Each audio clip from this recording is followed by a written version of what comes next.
You have 24 hours to vacate this property. The woman's voice sliced through the still mountain air like a dull blade. I stood there on the front porch, a hammer in my hand, dust in my hair, staring at three strangers in matching navy polo shirts stamped with the logo of the Blackridge Hill Homeowners Association. The one in front, the leader, wore a tailored blazer, pearl earrings, and the kind of expression that could curdle milk. She held her clipboard like a weapon, tapping it against her arm with smug precision. Her name was Victoria Langford. President of the HOA for 13 years straight, and she carried that title like royalty. I'd owned this house for 9 days. 9. Bought it at a county tax auction for $5. The deed was legal, stamped, recorded, still sitting in my glove compartment. But apparently, none of that mattered to Queen Victoria of Blackridge Hill. To understand how that confrontation ended with FBI agents and handcuffs, I have to take you back. Back to why I ended up on this forgotten mountain in the first place. 7 months earlier, I was sitting in a hospital room, the air heavy with antiseptic and quiet heartbreak. My wife, Nora, was fading away. She was an architectural editor, the kind of woman who could fall in love with the shape of a window frame or the curve of a banister. Old houses fascinated her. Not for their beauty, but for their endurance. They've survived storms, fires, and fools, she'd say. That's worth something. In her final weeks, when her voice grew soft and slurred by painkillers, she told me about a dream she kept having, a wooden house on a high mountain, sunlight pouring through fir beams like honey. It's still standing, she said. Someone just has to save it. I promised her I would. 3 weeks later, she was gone. I'm an architectural historian, mostly research, old blueprints, restoration projects. But after Nora, every file I touched felt empty. I needed something real. Something worth rebuilding. One spring afternoon, while scrolling through county foreclosure listings, I saw it. 1874 Mountain Homestead, minimum bid $5. The photos were awful, the roof half collapsed, windows shattered, the porch sagging into the dirt. But one shot caught my eye, a corner beam, thick and dark, old-growth Douglas fir. The kind of lumber they stopped cutting a century ago. I looked up the records, built in 1874 by a miner named Elias Mercer, 3 acres of untouched land. I don't know why, but something inside me clicked. Purpose. I bid $5. No one else bid against me.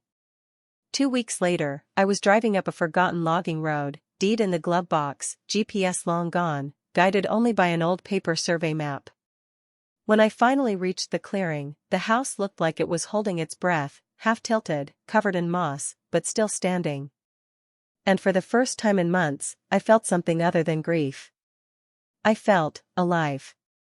The first few days, I worked from dawn till dusk, repairing, patching, documenting. It wasn't just a project. It was therapy. On the 5th day, while checking the foundation, I found a trapdoor under a loose floorboard in the cellar. Inside, wrapped in oilcloth and dust, was a small metal box. I pried it open and found the original federal land patent from 1874. Signed and sealed by the U.S. government. I didn't fully grasp it then, but what I held was paramount title, a federal grant of land ownership that overrules all local claims. I photographed every page, sealed the papers in a waterproof case, and hid them in my truck. For 9 days, I worked non-stop. And then, on the 9th morning, I heard car engines crunching up the path. I stepped outside, still holding a tape measure, expecting a curious neighbor. Instead, I met Victoria Langford. She didn't introduce herself right away. She just looked me over, frowned at my jeans, and said, "This land is under the jurisdiction of the Blackridge Hill HOA. You're trespassing." I actually laughed, thought she was joking. Then she started reading off a list of violations. Unapproved structural modifications. Improper waste disposal. Exterior discoloration. "Ma'am," I said, "I bought this place at a county auction. Here's the deed." She gave it one glance, then scoffed. "Tax sales don't override HOA authority," she said. You have 24 hours to clear out." Then she turned, got into her SUV, and drove off, kicking up dust. That night, I couldn't sleep. I looked her up online. And sure enough, there it was, pages of horror stories. Residents fined thousands for mailbox colors. Lawsuits over fence heights. Same name on every complaint, Victoria Langford. But one review stood out, a line from a former homeowner. "She doesn't want control. She wants your land." The next morning, I went straight to the county courthouse. 3 hours buried in legal books, I learned the truth about federal land patents. They override every local authority, including HOAs. Then I called the only person I trusted with law and loss, Eleanor Reeves, Nora's best friend and a retired real estate attorney. When I told her what I'd found, she went silent. Then said, "Owen, if that's really a federal land patent, the HOA doesn't have a leg to stand on. Bring everything. Now." Exactly 24 hours after Victoria's threat, the sheriff showed up, lights flashing. Victoria arrived too, with 2 assistants filming everything. Sheriff Dale McCarthy approached me first. "Mr. Hale, we've had a complaint about trespassing." I held up my paperwork. "Sheriff, I bought this land legally." Victoria chimed in, smiling sweetly. "That auction was invalid. This land is managed by the Blackridge HOA." I reached into my folder and pulled out the 1874 land patent. "This property," I said, "is under a federal land grant. Higher than county or HOA jurisdiction." For the first time, Victoria's confidence cracked. Sheriff McCarthy studied the document, then handed it back carefully. "Looks legitimate. Ma'am, this isn't a criminal matter. If you want to dispute ownership, take it to civil court." He tipped his hat to me and left. Victoria's face twisted into a glare sharp enough to cut glass. "This isn't over," she hissed. She was right about that, but not the way she thought. 3 nights later, my phone buzzed. Motion alert, camera 1. I opened the feed and froze. 2 people, Victoria and a man in a suit, were walking around my property, shining lights near the foundation. Their voices were clear. "The survey's right," the man said. "The mineral vein runs right through this ridge. At least 3 million in uncut gemstones." "And he has no idea," Victoria replied. "Not a clue. He thinks it's just a house. Once he's gone, the development starts." I recorded every second. When I showed Eleanor the footage, she leaned back in her chair and said quietly, "Owen, that's conspiracy to commit fraud." Within days, she tracked the man, Richard Thorne, developer, known for shady deals. And soon, a pattern emerged. Victoria had forced out at least 6 homeowners in the past 3 years. Every time, Thorne's company bought the land right after. They weren't protecting the neighborhood, they were profiting off it. A week later, she escalated, slapping me with $40,000 in fines for unauthorized reconstruction. Eleanor laughed. "She's trying to bury you in paperwork. Ignore it. We're building a case."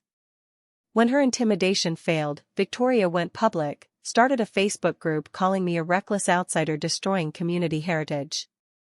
Neighbors stopped talking to me. Some even yelled when I drove past. Then came the emergency HOA meeting. Eleanor told me, "Go. Record everything." The room was packed. Victoria stood at the front, projecting photos of my half-repaired house. "We must reclaim this property," she declared. "It's a safety hazard. I propose we seize it and offer him $10,000 compensation." Then, an older woman stood up, Mrs. Daniels, one of the original HOA founders. "That land was never part of our charter," she said. "Show the documents, Victoria." Victoria stuttered. The crowd began murmuring. That was my cue. I stood. "My name's Owen Hale," I said. "And before you vote to steal my home, maybe you should know what your president's really been doing." I played the footage on my phone, Victoria and Thorne talking about gemstones, millions in value. gasps filled the room. People turned on her instantly. Mrs. Daniels handed me a folder, the original HOA boundary maps. The property was never included. That night, Eleanor filed a case in federal court, civil rights violations, fraud, conspiracy. A month later, the FBI raided Victoria's house. The investigation uncovered a 7-year scheme, 43 properties, $8 million in illegal profit. Local news headline: HOA president arrested in multi-million-dollar land fraud. Victoria and Thorne were both charged with fraud, conspiracy, and extortion. During the trial, my footage, the land patent, and Eleanor's records crushed their defense. The jury didn't even take 5 hours. Guilty.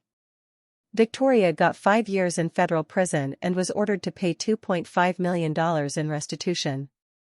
8 months later, I stood on the rebuilt porch, cedar roof gleaming, the air smelling of pine and rain.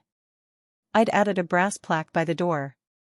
Mercer Hale Homestead, EST 1874. Restored 2025. It wasn't just a house anymore. It was a promise kept. And I knew, standing in that golden mountain light, some things are worth fighting for. Every neighborhood has its secrets, and every Karen leaves her mark. If you love true HOA stories like this, make sure to watch more on our channel, and don't forget to subscribe for more real-life neighborhood drama. Thank you.